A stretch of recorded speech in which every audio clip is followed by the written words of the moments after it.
When did we stop respecting champions?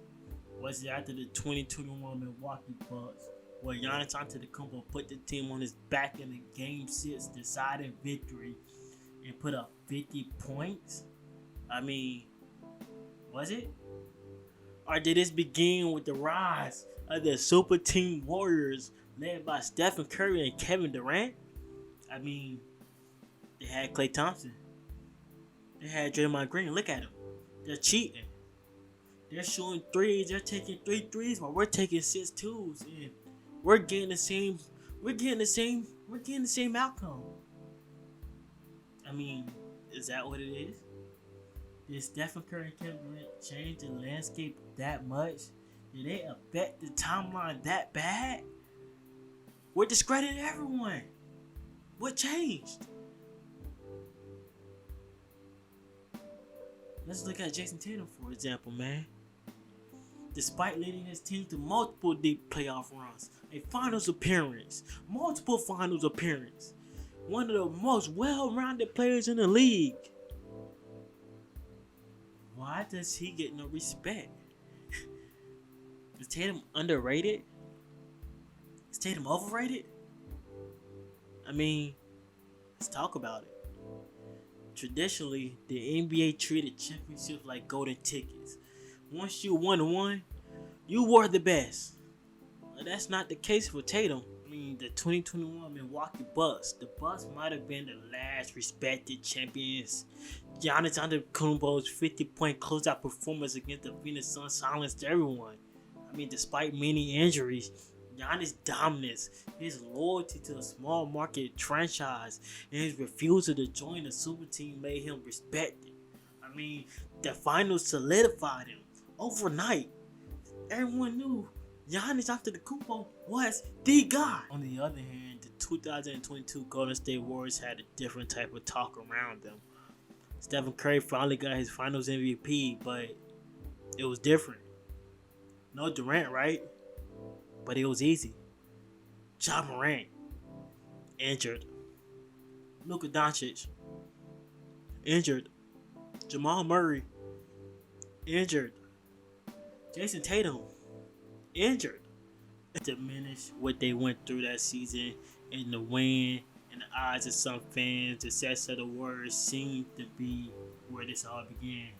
For a lot of people, I mean, that's just what it is. Durant joined a 73-win team and altered how we ultimately view titles. It bred an era where championships were seen as a product of stat teams rather than individual greatness. We started to look at accomplishments in different lights. We started to dissect accomplishments. We started to discount accomplishments. I mean, of course they won. Look at the roster. That's how we look at every team now.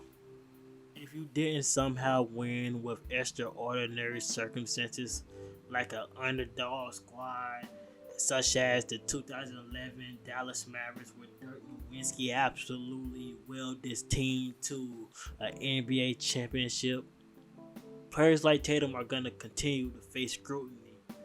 Since entering the league, Tatum has consistently led the Celtics to deep playoff runs. I mean, from taking LeBron James and the Cleveland Cavaliers to Game 7 in 2018 as a rookie to making the finals in 2022, Tatum's impact is undeniable, yet somehow we are still leading ourselves to believe that he is not an impactful player on his team, even though his team is good. He led his team as a scorer, as a defender, as a playmaker, and yet there is some narrative that Tatum just hasn't done enough yet. But why? Is it because we've changed how we view people who haven't won a championship? I mean, winning the championship used to make you the guy. Let's look at Michael Jordan, for example, in 1991 winning his first championship. I mean, or how about Kobe Bean Bryant winning his first championship in the year 2000? Or even the King LeBron James winning his first championship in 2012 next to Dwayne Wade and Chris Bosh. That's all it took for them. That's all you had to do.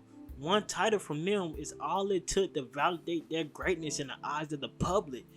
Tatum, however, despite reaching the finals and winning, He's been subjected to a level of scrutiny that players in the past didn't face so early in their careers. I mean, this brings up the question: is it fair?